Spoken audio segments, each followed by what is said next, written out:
दोस्तों आज हम आपको देवों के देव महादेव के एक चमत्कारी सच्ची घटना से अवगत कराएंगे जो कि महादेव की नगरी हरिद्वार में घटित हुई है। लेकिन दोस्तों इस सच्ची घटना से अवगत कराने से पहले मैं आपसे विनती करूंगा कि अगर आप महादेव के सच्चे भक्त हो तो कमेंट बॉक्स में हर हर महादेव का जयकारा अवश्य लगाएं। तो दोस्तों इस घटना को जानकर आपके होश तक उड़ जाएंगे, क्योंकि ये एक अनोखी चमत्कारी घटना जिसमें एक मात्र 16 साल की लड़की अचानक उत्तराखंड में स्थित हरिद्वार में गंगा नदी में दौड़ने लगी।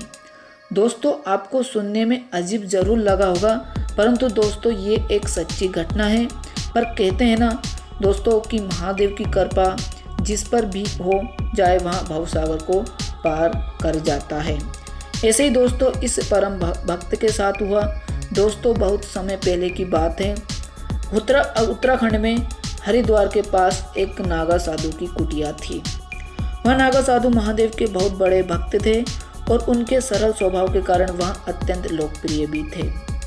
दोस्तों साधु ज़्यादातर समय महादेव के मंत्रों का उच्चारण करते रहते हैं। दोस्तों हरिद्वार से दूर एक गांव में रीना नाम की लड़की रहती थी जो साधुओं के लिए खाना लाती थी।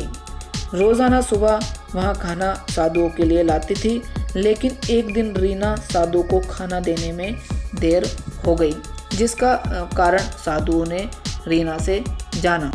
तो रीना ने बताया कि आज नदी पार करने में देरी हो गई।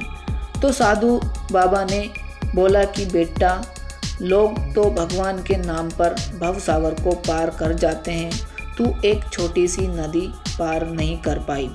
इसे सुन रीना पर उनकी बात का गहरा प्रभाव पड़ा और मन ही मन वहाँ भगवान का गहरा चिंतन करने लगी, यहाँ उपदेश करने लगी। और अगले दिन जैसे ही वहाँ साधुओं का खाना जल्दी लेकर पहुँची तो साधुओं ने पूछा आज इतना जल्दी कैसे आ गई। तो रीना बोली अब से इतना ही जल्दी आएगा, क्योंकि आपने ही बोला ना कि भगवान के नाम पर लोग भवसागर को पार कर जाते हैं, तो मैंने नदी को पार कर लिया।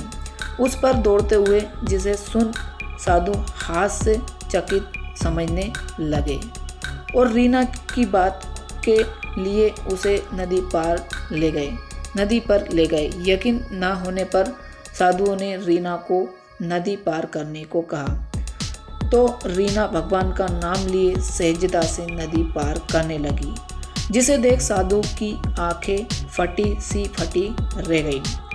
दोस्तों साधु बाबा ने रीना की तरफ हाथ जोड़कर कहा, हे बेटी आज से तू ही मेरी गुरु है। मैंने तो सिर्फ जीवन भर भगवान का उपदेश मात्र करने को कहा, लेकिन तूने तो भगवान को अपना करके दिखा दिया। कहते हैं दोस्तों निष्पक्ष स्वभाव से महादेव को जो भी भक्त याद करते हैं उनके सहारे के लिए महादेव हमेशा उपस्थित रहते हैं। ऐसा ही रीना के साथ हुआ।